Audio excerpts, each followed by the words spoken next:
It's a day in America that we have vowed to never forget.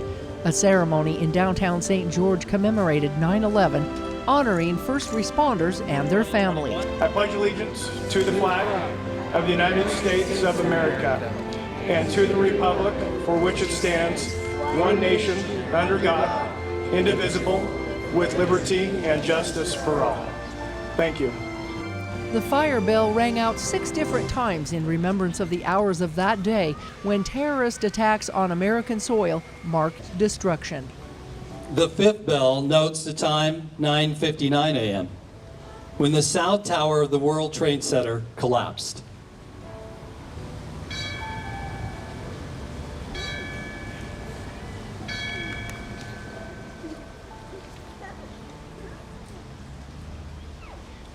And finally, the 6th bell notes the time of 10:28 a.m.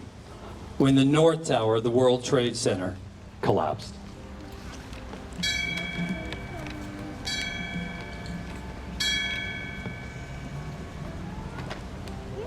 That was a time when all America stood strong together as one nation. That was a time all prayed together as one family in mourning. However, it was 21 years ago on September 12th when the patriotism of our country changed. Our country was united and resolute on September 12th, 2001. And that lasted for months, if not years. So how have we lost sight of our commonalities, our shared patriotism, our large and loving human family? How do we get back to patriotism, to an era of love and kindness, respect and understanding? Let us teach our children that we are indeed the United States of America.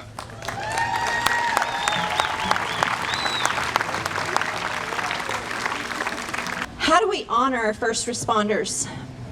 Mayor Staley said it best. We go back to September 12th, when we were united as a country, when we respected our first responders. We respected the police, we respected the fire department, we respected the paramedics that run into the danger as the rest of us run out. We need to teach our children and our grandchildren about September 11th, but more importantly, teach them about September 12th and how we came together as a nation.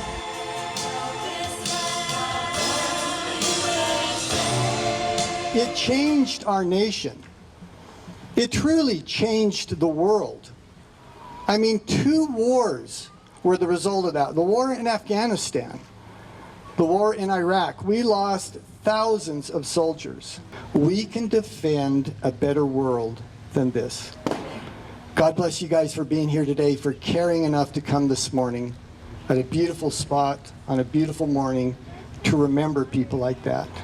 And as always, God bless the United States of America, the last best hope on earth. Thank you.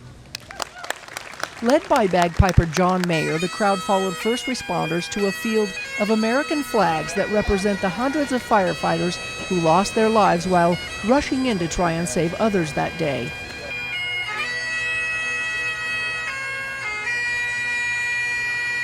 Remember watching the station and thinking about how many people were trapped. Where the sprinklers work and the elevators, how many people were going up to, fight the fire and get the people out, and then realizing that it was going to collapse. So yeah, it's pretty hard. Look at their faces and their ages and their stories. You're like, America's great. And there's a lot of people who put their life on the line. You know what? It was the DAR, but it was the SAR and United We Pledge that actually sponsored this. And the 343 flags represent the 343 firefighters that lost their lives trying to save others during 9/11. And so on each of the flags, you'll see a placard and with a picture of that firefighter and a brief bio of who they were. So they may be gone, but they're not forgotten. It's a very humbling experience to learn about people who sacrifice their life to save others. It's the ultimate sacrifice that you could truly give. And so to gain a little bit of information about them neat experience. They're sacrificing a lot, and it's just important to remember their service and what they did to help save people's lives. First chance I got a chance to visit Ground Zero, and I was totally impressed with it. They've done it, and I'm proud that our country is still following up on these people, so thank you.